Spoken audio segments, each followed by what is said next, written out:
I just clean up my nozzle and unload my barrel. Picture this, it's 1981. Marley is gone, the world is in shock. But reggae? Reggae is not sleeping. It's mutating, getting tougher, sweeter, deeper. In this video, we're going back to 1981, the year reggae quietly changed shape. Not the same old Bob Marley tracks you've heard 1,000 times, but 12 other songs you need to hear before you can say you really know reggae. From militant roots and early dancehall to UK lovers' rock classics, these are the tunes hiding behind the big legends, the ones sound systems were actually rinsing when the mainstream wasn't looking. Stay with me, because by the end of this countdown, you'll have 12 new 1981 reggae songs to add to your playlist, and at least one you'll play on repeat tonight.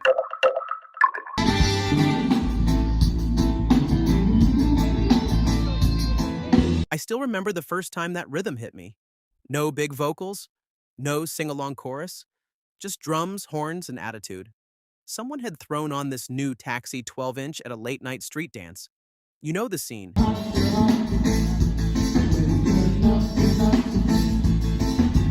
Big speaker boxes stacked like walls, wires everywhere. The selector bending over the turntables like a scientist, and the bass making your chest shake. I was expecting another roots tune with a conscious vocal, and instead this strange, stripped-down track rolls in.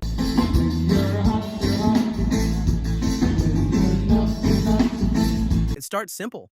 The drums are tight and dry like they were recorded in a small room with no air to escape.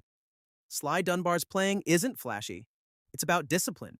Kick, snare, hi-hat, locked like a machine, but with that human swing that no drum machine could copy back then.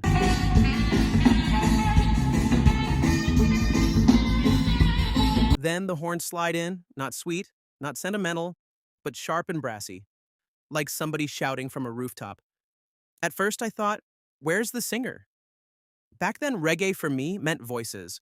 Roots crooners, militant chanters, lovers, rock queens.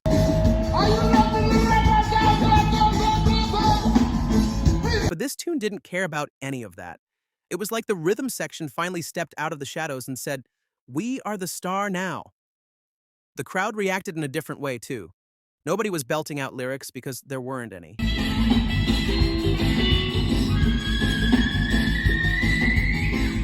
People started to move more with their shoulders, their necks, their knees.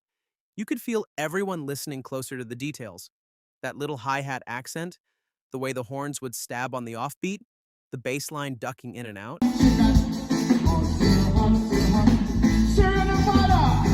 It was like Sly and Robbie were teaching us a new language without saying a single word. For me, Hot You're Hot was the sound of reggae changing shape in real time.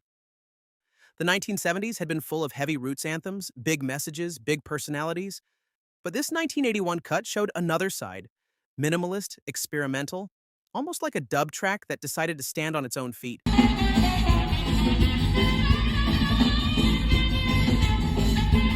And standing there in the dance with that groove drilling into my bones, I realized something.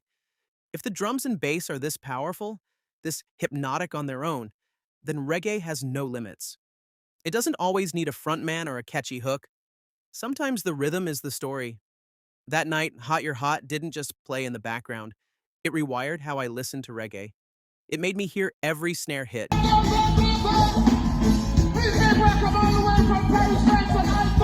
Every hi-hat tick, every horn blast in a new way. It was a warning shot. The 1980s were going to belong to the rhythm.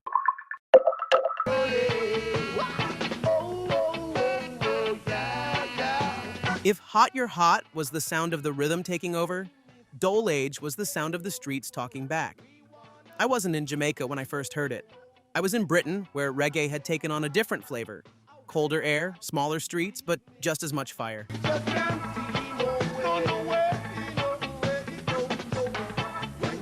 A friend slipped me a cassette with rough handwriting on the label. Talisman Dole Age. No big studio, no major label sticker, just tape hiss and truth. The track opens with that bass line, heavy but restless, like it wants to break out of the speakers and march down the road. The drums are solid, but there's a slight tension in the groove.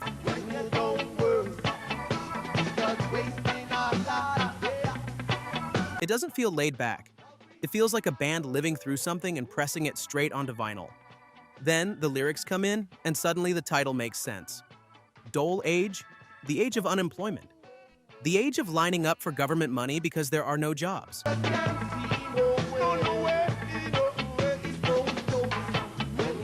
The age of watching your parents worry about rent, watching your friends get stopped and searched, watching the news only show you when there's trouble. I didn't grow up in Bristol, but I knew that feeling. A lot of us did. You could hear the British streets in that record, the frustration, the boredom, the quiet anger that isn't loud enough to make headlines but strong enough to fill a song.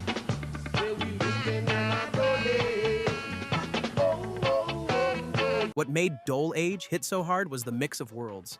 The band sounded like roots reggae, but you could feel the influence of the post-punk scene around them. The raw edges, the slightly rough guitar, the stripped-back production. It was as if reggae had walked into a gray British council estate and decided, all right, we're staying here too.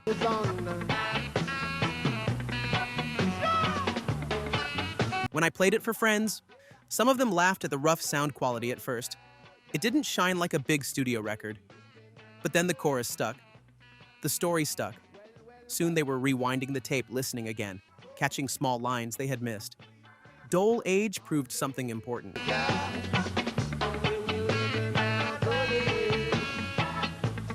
Reggae wasn't just about Jamaica anymore. It was the voice of any place where people felt pushed aside, ignored, or priced out. In 1981, this song stood next to the big names and said, "We have something to say too." And if you were living through that kind of struggle, it felt like Talisman were singing directly for you. For me, it turned the idea of reggae band into something bigger.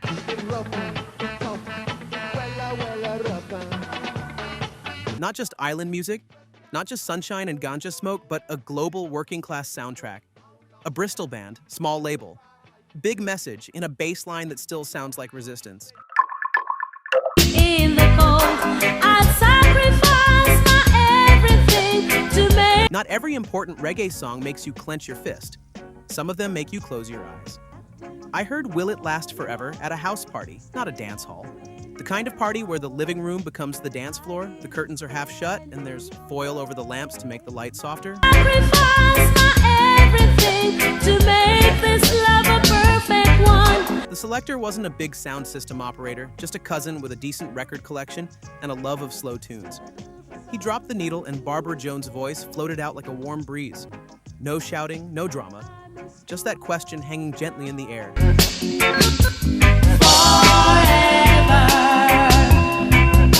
Will it last forever? That's the magic of lovers rock. It takes all the weight of reggae, the rhythm, the bass, the skank, and wraps it around everyday emotions. Not revolution, not Babylon. Just love, doubt, hope, jealousy, joy.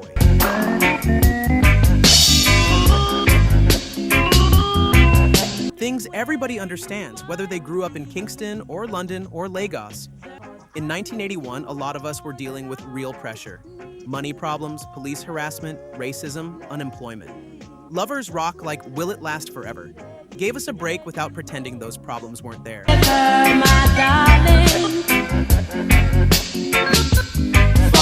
For a few minutes, the fight stepped outside, and the heart stepped inside. I remember watching couples dance to it, moving closer with each chorus.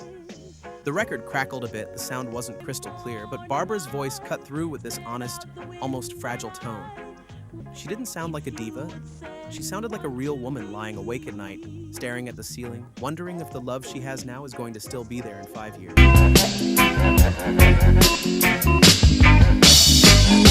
The track also showed something important about reggae's reach. This wasn't a huge Jamaican street anthem. It was a quiet UK gem that flowed through Caribbean living rooms, community centers, basement parties. It was the kind of tune that might never top a global chart, but would live on inside people's personal memories.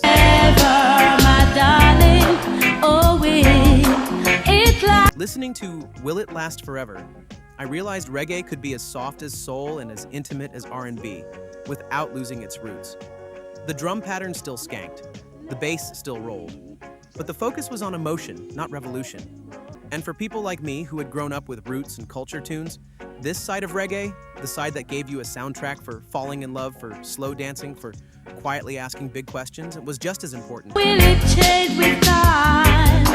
I'm yours to have and yours. Because in a world that felt unstable, that question Barbara kept asking didn't only apply to romance. Sometimes, When I heard her sing it, I felt like she was asking about everything. Forever, my darling. Will this peace last? Will this friendship last? Will this good moment last? That's the power of a great lover's rock tune. It sounds simple, but it touches everything. I know that it's gonna last eternal. By the time we get to number 9, the story steps out of the house party and onto the big stage. If the earlier songs on this list felt underground, Good Thing Going was the one that jumped the fence. I remember the first time I heard it, not in a club, not on a worn-out cassette, but on mainstream radio. Where you been, so what's the use in telling lies? Right there between pop and rock tracks, you suddenly get Sugar Minot's smooth voice gliding over a reggae rhythm, singing a melody you might recognize from Michael Jackson's version. It was 1981, and hearing reggae this clearly on daytime radio felt like a small revolution of its own. Got it, babe. Got it good. Where Dole Age carried the voice of the unemployed and Will It Last Forever whispered intimate questions, Good Thing Going was straight sunshine. It still had that reggae pulse, the offbeat guitar, the relaxed but confident groove. Oh yeah, for we've got a good thing going. But the whole thing was wrapped for a wider audience. It didn't feel watered down, though. Sugar's vocal made sure of that. There was joy in the record, but also something deeper. Sugar Minot had come up through the sound system culture and the Studio One tradition. You could hear that history in the way he rode the rhythm. Never rushing, never trying too hard, just flowing like he knew exactly where every drum hit was going to land before it did. That girl and me. For kids like me, the song did something important. It told us reggae didn't have to stay in the reggae corner of the music world. It could take a tune from American pop and flip it into something fresh, something ours, and still climb the charts. When we saw it move up the UK singles chart, it felt like a win for everyone who'd spent years defending reggae as real music to skeptical teachers, bosses, or classmates. That girl and me. Got it. I remember being on a bus once and hearing it spill out of someone's little portable radio. A couple of people started humming along. They didn't look like reggae heads. They weren't quoting Burning Spear or debating dub albums, but they knew this song and they liked it. That's when it clicked for me. This is how a style survives. What to do? Where you been? So what's the use? Not by staying locked away in purist circles, but by slipping into everyday life. Buses, shops, school discos, chart countdowns. Good Thing Going was also a bridge. For some listeners, it was their first step into reggae beyond Bob Marley. They'd hear this, then start asking, Whenever handing in the alibi. what else is there? And if you were that one friend who knew the deeper tunes, you suddenly became the guide, the curator, the one with the tapes. From my point of view, this song was more than just a hit. It was proof that reggae could be tender and commercial without losing its soul. It could take a familiar pop melody, place it on a rolling Jamaican groove, and create something that belonged to both worlds at once. Let's get it on. Oh, we've got So, when we talk about 1981 and the reggae songs you need to hear, it's not only about the underground cuts, the militant rhythms, the protest tunes. It's also about moments like this. got it good. So let's get it on. When reggae walked into the mainstream with a smile on its face, a sweet love song on its lips, and still carried the spirit of the dance hall in its heartbeat.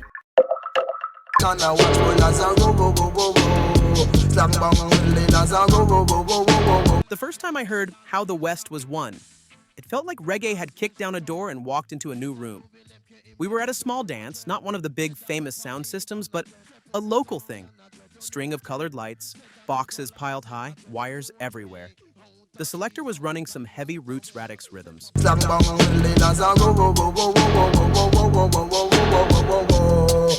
Those thick, slow, rolling bass lines that feel like they're pushing the air itself. Then the mic came alive. At first I thought it was just another version. You know how it goes. The vocal cut, then the dub, then maybe the DJ rides the rhythm. But this time, the focus was different. Toyin wasn't just filling space. He was leading the whole thing.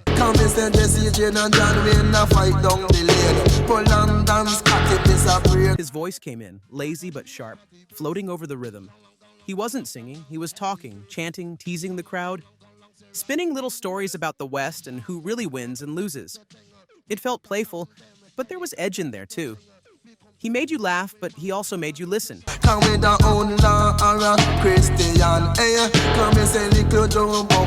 What hit me hardest was the energy.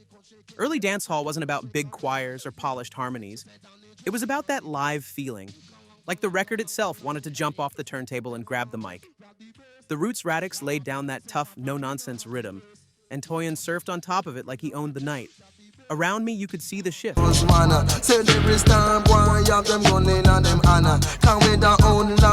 Some older heads were still stuck on the heavy Roots tunes, but the younger crowd, they were locked in. Every punchline, every shout-out, every little melodic twist in his voice made the dance feel more alive. I remember thinking, this is new, but it's still us.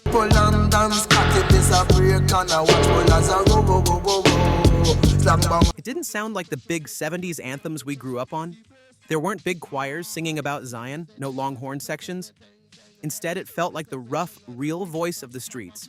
One man and a mic, riding a juggernaut of bass and drum. How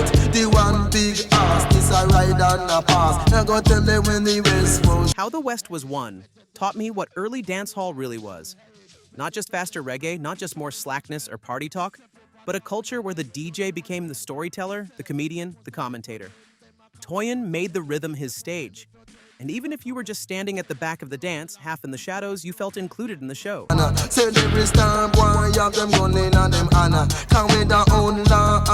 me, that track is 1981 captured in a bottle. A time when the old Roots era was still echoing in the background, but the new dancehall sound was stepping forward, full of confidence. And Toyin, with his cool voice and clever lines, was one of the ones leading that charge.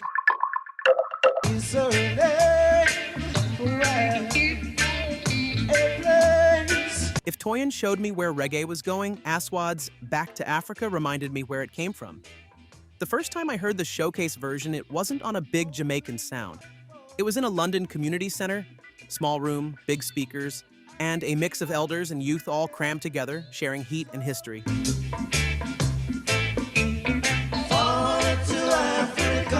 The tune rolled in slow, like a lion waking up. The bass was deep and steady, the drums rock solid, and that guitar chop on the offbeat kept everything grounded. But what really pulled me in was the mood. It felt serious, like a long conversation that had been going on for generations.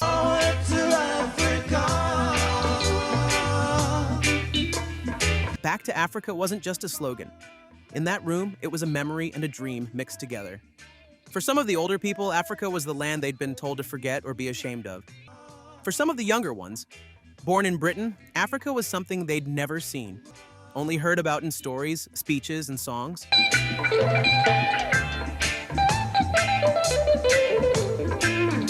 Aswad's vocals rode on top of that stepper's beat with real conviction. They weren't yelling, they sounded calm but determined, like a man who has made up his mind and doesn't need to shout about it. The message was clear: don't be ashamed of your roots. Don't believe the lies about where you come from.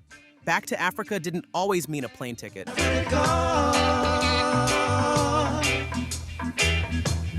Sometimes it meant going back in your mind, your pride, your understanding of who you are. The showcase mix made the whole thing even more powerful. The extended dub sections gave you space to think. The drums and bass would stretch out, echo spinning off into the distance, fragments of vocals dropping in and out like thoughts returning to you in waves.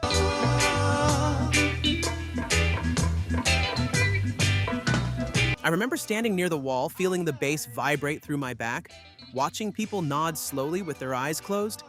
This wasn't a wild party tune. This was a meditation, a stepper's prayer wrapped in echo and reverb.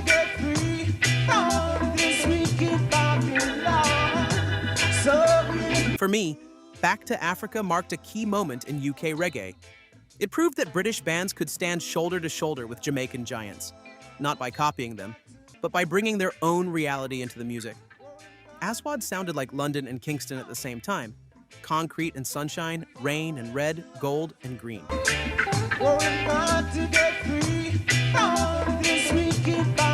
In 1981, when some people were saying reggae was over or past its peak, this tune said the opposite.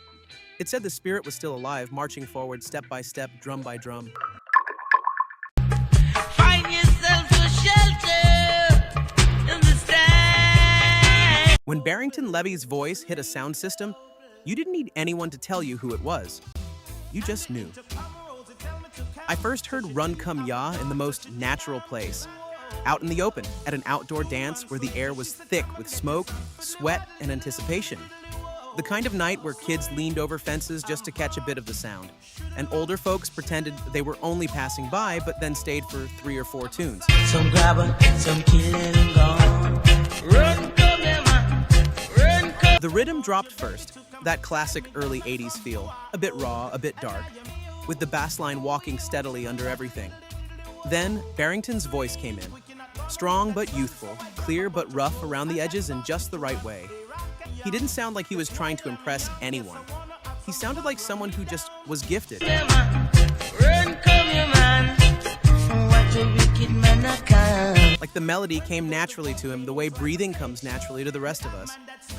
Run, Come Ya had that roots dance hall crossover feel. It wasn't as slow and heavy as the deepest 70s roots, but it wasn't fully into the later slick digital dance hall yet. It was something in between. Run, come here, man. Run, come here, man. What a wicked man. A bridge.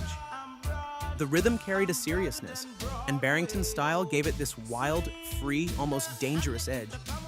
In the crowd, you could feel the reaction instantly. Heads started nodding harder. Some people shouted his name before he even finished the first verse. Run, come here, man. Run, come here, man. What a wicked. And when the chorus hit, it felt like the whole yard leaned closer to the speakers. What I love Be Ready when it did. So many faces that fight. For people like me, already deep into reggae, Run Come Ya was proof of something we were all starting to understand. The new generation of singers were here, and they weren't just copying the old roots heroes. They had their own sound, their own way of gliding over a track, their own slang, their own stories. Walking down the streets. So many. The album Run Come Ya became one of those records you'd see again and again in certain homes, the kind you'd pick up and see the ringwear around the label from being pulled out of its sleeve so many times. Listening to it now, I still hear that moment in history. The transition from classic roots into a more modern, sharper, dance hall-leaning style.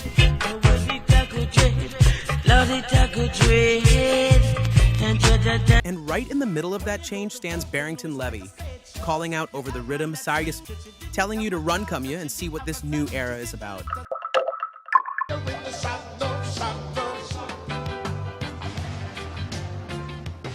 By the time we reach number 5, the energy shifts again. We move from dance yards and community centers into something bigger, almost like a battlefield. Coming in Hot was the first track I heard from Peter Tosh's Wanted, Dread, and Alive album, and from the very first seconds, it felt like an alarm had gone off.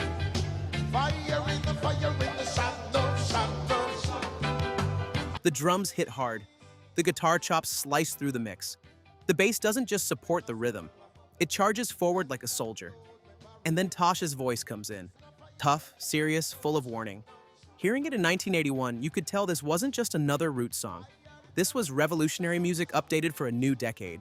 The production was sharper, the groove was a little more rock-leaning, but the spirit was pure militant reggae.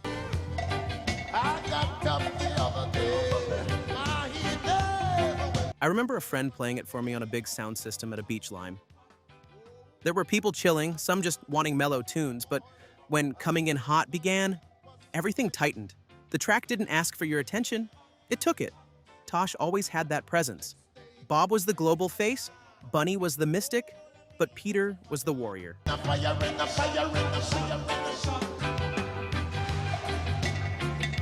On this song, that warrior side is in full control. He sounds like someone who has seen enough injustice and has no patience left for politeness. The phrase, coming in hot, felt like a message from the whole reggae movement in 1981. The big 70s roots wave might have cooled on the global charts, but the fire was still burning in the music.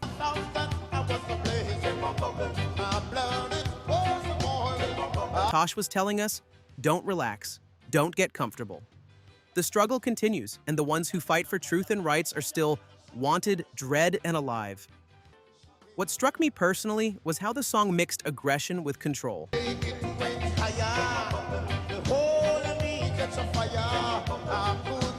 It wasn't wild noise. The band, powered by Sly and Robbie, as was tight, disciplined, almost military in its precision. Every snare hit and bass note felt intentional, like steps in a march.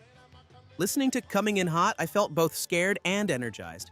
Scared because the world he was singing about, with its oppression, corruption, and violence, it was real. Energized because his voice carried strength, not defeat.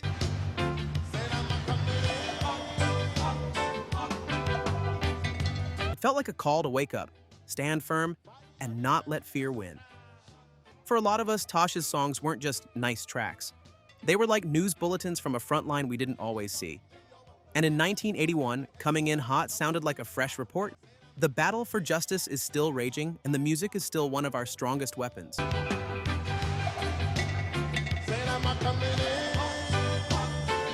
When I look back now at these 4 songs, Toyan's early dancehall fire, Aswad's Stepper's Meditation, Barrington's Bridge Between Eras, and Tosh's militant anthem, I see a full picture of what reggae was in 1981.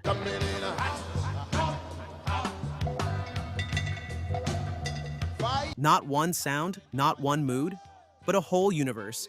Party and protest, romance and revolution, Jamaica and the UK, underground dances and global stages, all connected by that same heartbeat rhythm.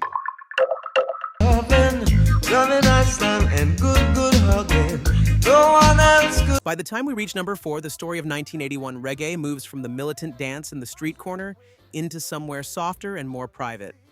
The slow corner of the dance, the quiet part of the night, the place where you finally stop talking and just listen to your heart. I remember the first time I really heard lovers rock, J.A. style. Not just as background music, but as something happening to me. The way I do, but you, my love, woman, you're really fine. It was late, one of those nights where the dance had already gone through all its moods. The early Roots tunes had set the foundation. The DJ cuts and early dancehall energy had got everybody moving. People had argued about football, about politics, about whose sound was better. The air was thick with smoke and laughter.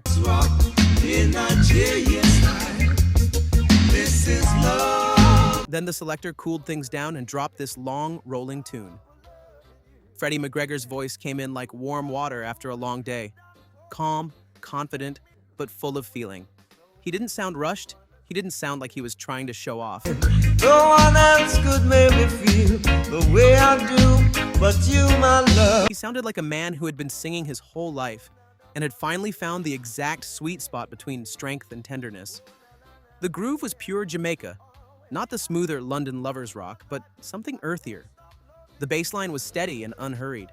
The drums felt like a slow walk down a quiet lane. Some of them dancing, me and my lady will be. The guitar skank tossed little sparks of light around the rhythm. It was lovers rock, but J.A. style for real. Grounded, deeply rooted, still carrying that island sun. I watched how the room changed when it played. Couples who had been watching from the side all night finally stepped forward. Oh, nah, yeah. People who had been loud and wild a few songs ago were suddenly softer, almost shy. Even the selector leaned back a little, like he knew he'd done his job and could just let the record do the talking. What struck me most was how long the tune felt, in the best way. The showcase style meant the song stretched out, voice and dub blending into each other.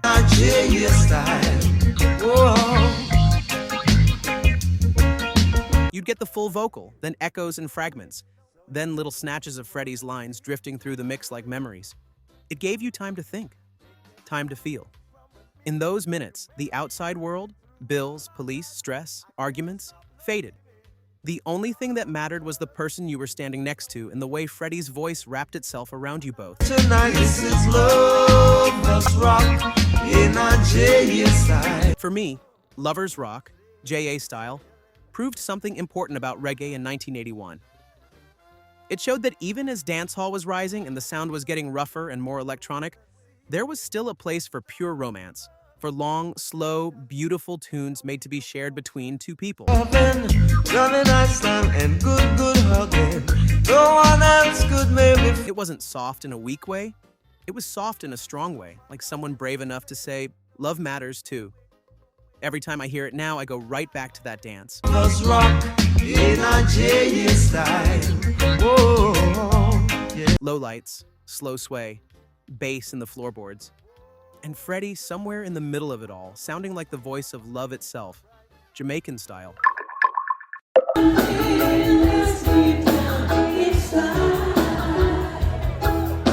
If Freddie McGregor's tune was the Jamaican side of the Lovers Rock story, Carol Thompson's Simply in Love was the UK's answer. Delicate, dreamy, and yet powerful in its own quiet way. I didn't hear this one first at a big dance. I heard it coming from a car. It was one of those gray British afternoons just after rain, the street still shining. A car rolled past, windows half down, and this gentle, floating voice drifted out.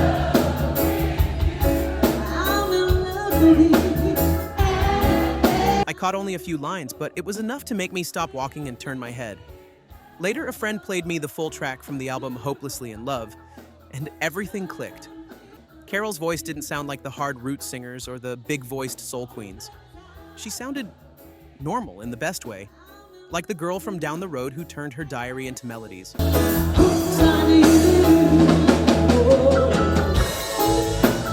There was a softness, a bit of shyness, but also a deep honesty. When she sang Simply in Love, it felt like she was letting you read a page from her inner life.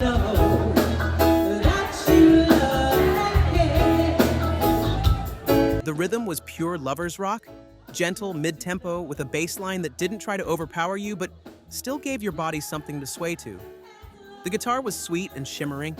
The whole track felt like a summer afternoon that never quite ended. What made it special for me was how British it felt while still being fully reggae. This wasn't Jamaica's heat. This was London's tiny bedrooms, cramped flats, block parties in community centers, and slow dances in dark corners of youth clubs.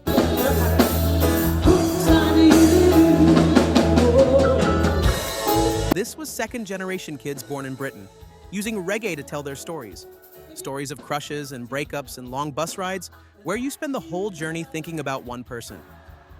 Carol's Simply in Love also showed how important reggae had become for Black British identity. It wasn't just the sound of back home anymore.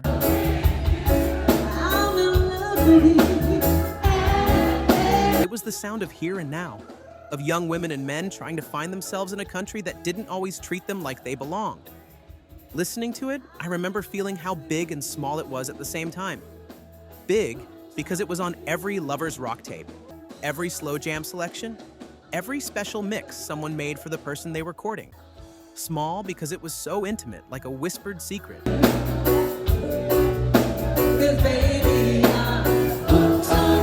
In 1981, when some people still thought of reggae as only protest songs or ganja tunes, Simply in Love stood quietly in the corner and said, "We have whole emotional worlds here too."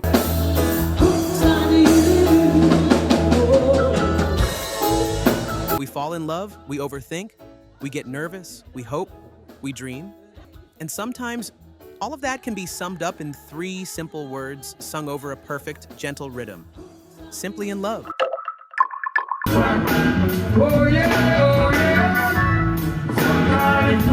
By the time we climb up to number 2, the mood shifts again. The sweetness of lovers rock gives way to something tougher. Not angry, but determined. Firehouse Rock isn't just a song title, it's a description of how it feels when roots reggae reaches full power. I first heard Firehouse Rock on a sound system that prided itself on heavy roots. No compromise, no softening for crossover appeal.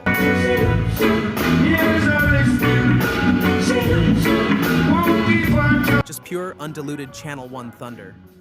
The needle dropped, and the track didn't so much start as arrive. The drums were like boots hitting the ground in perfect formation. The bass rumbled low and steady, the kind of bass you feel in your lungs more than your ears. The guitar chopped clean across the rhythm, and little keyboard stabs flashed like lightning.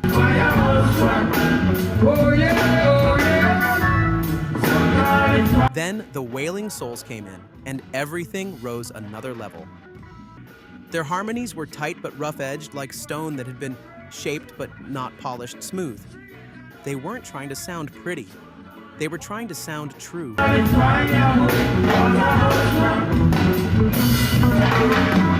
The way their voices blended over that Roots Radix backing made the whole track feel like a chant, a work song, a prayer, and a warning all at once. In the dance, Firehouse Rock did something special. It made people stand taller.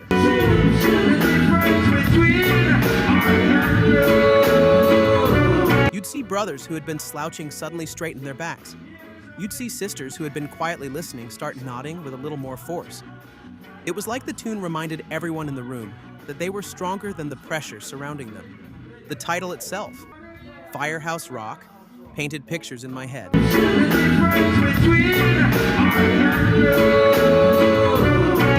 I could see a small, crowded yard full of youth, police tension simmering in the background, but the sound system blazing like a furnace, feeding energy into everybody there.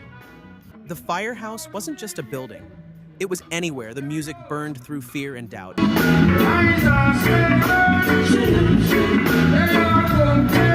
There was also something about the timing. In the early 80s, the world around us was changing fast. New leaders, new policies, more crackdowns, more unrest.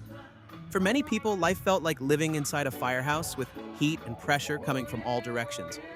But when this track played, that same fire felt like it was ours.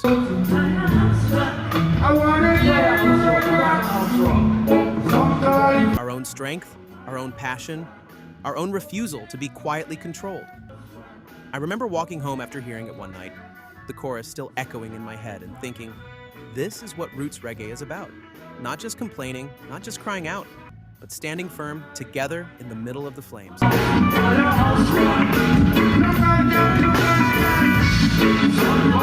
Firehouse Rock wasn't a radio-friendly crossover. It wasn't lovers' rock sweetness. It was the sound of a band at their peak, plugged straight into the spiritual electricity of reggae.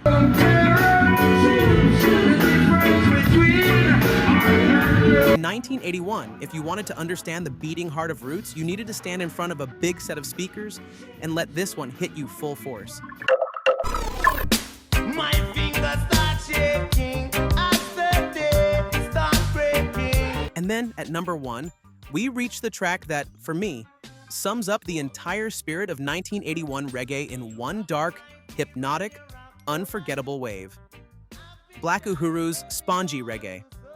The first time I heard it, I didn't know what to do with it. It didn't feel like the Roots I knew. It didn't feel like the lovers' rock I loved. It didn't feel like the playful early dance hall I was getting used to. It was burned, and I almost lost my nerves. It felt like a different creature entirely.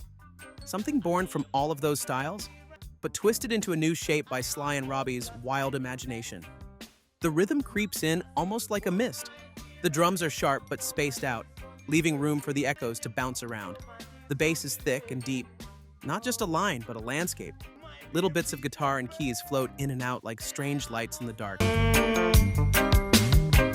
Some say I'm not too crazy. Then, Michael Rose's voice drops on top of it, and the song truly becomes spongy reggae. Stretchy, elastic, soaked with mood. He doesn't sing straight. He bends notes, slides between pitches, makes his syllables wobble and bounce. At first I thought, what is he doing?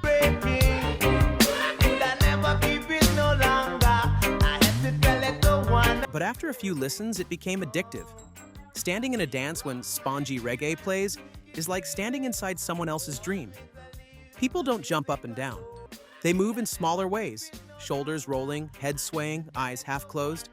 You can see them getting pulled inside the groove, like the rhythm is a tide and we're all just floating on it.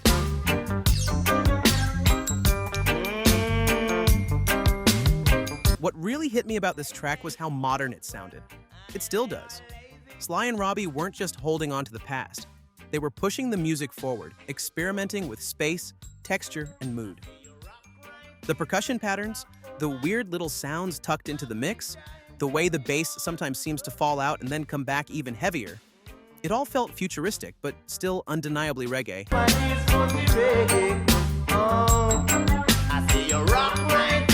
In 1981, spongy reggae sounded like the future arriving early. For me, it also symbolized something about Black Uhuru as a band. They were carrying the Roots tradition, but they weren't trapped in it. They brought dreadlocks and drum patterns into a new sonic universe. They were the link between the heavy 70s and the more digital, experimental adventures that would come later in the decade. When I think of that year now, I think of many songs.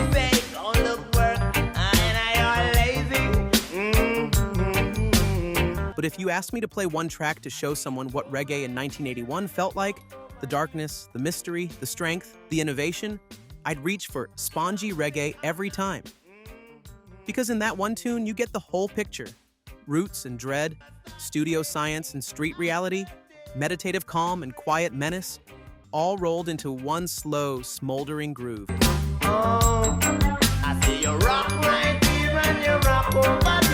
Looking back at 4 to 1, Freddie McGregor's Island Romance, Carol Thompson's British Heartbreak, Wailing Soul's Righteous Fire, and Black Uhuru's Haunted Masterpiece, you can see why these are the crown jewels of 1981 reggae. They're not just songs.